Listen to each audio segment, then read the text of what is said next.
So this is one of my favorite places on Science Summer Safari when we go to Turkey Run State Park. Because as you can see behind me, there's an opening in the forest. And this opening occurred about 15 years ago. A big storm came through here, even a tornado, and knocked down some huge trees. And because of that natural happening, I like to call this place not Star Wars, but dun, dun, dun, dun, dun, dun, dun, dun, tree wars.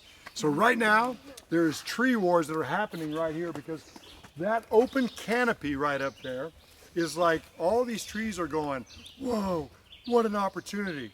Because trees grow from their tips. And what is that process they use sunlight for? It's called Photosynthesis. photosynthesis. And so without those sunlight, these trees don't grow. And so that open canopy says, hey, come get free energy from the sun. So all these trees are racing to get up there. And so we have little beech trees, and we have the sugar maples. Now the sugar maples grow quick. And we have some of the tulip trees, and we have the oak trees, and they're all going to try to fill that out, to be the first up there to block that sunlight and to absorb the energy. Because in the understory, that's this part of the forest, only different types of plants and trees can grow. So it's kind of interesting. So right now, some of the smaller trees are winning. They're growing thin and small, and they're building.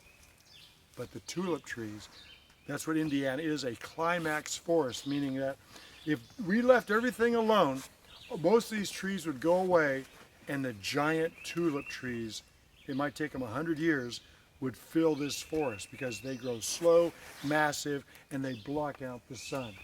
So this is a kind of cool way of what's called succession in nature. When something changes, something fills it in until it's a climax forest.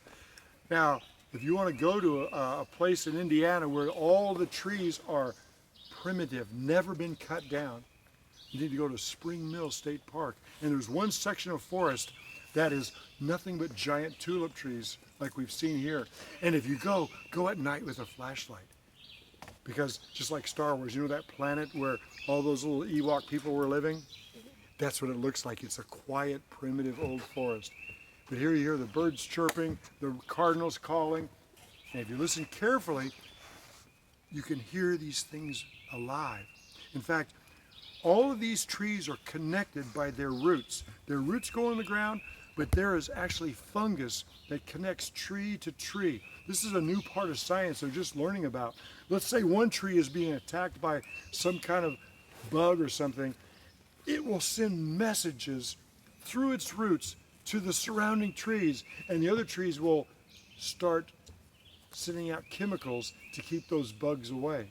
Or if one tree feels and is damaged by fire or lightning, other trees can actually communicate. This is one of the greatest new findings in the last few years about how trees are actually connected all through the forest.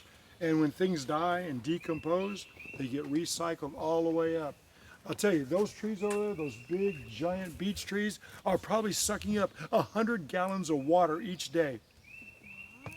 And then they're letting it out through their leaves. Both they're letting oxygen out and they're letting water out through their leaves, and it condenses and falls back down. And that's the water cycle, the life cycle, and the plant cycle. Tree wars. When you come back, when you're older, when you bring your kids, remember this spot. Remember what it looks like. And maybe in 10 years, that canopy will be closed in and it'll be over for dun dun dun dun dun dun. Tree wars.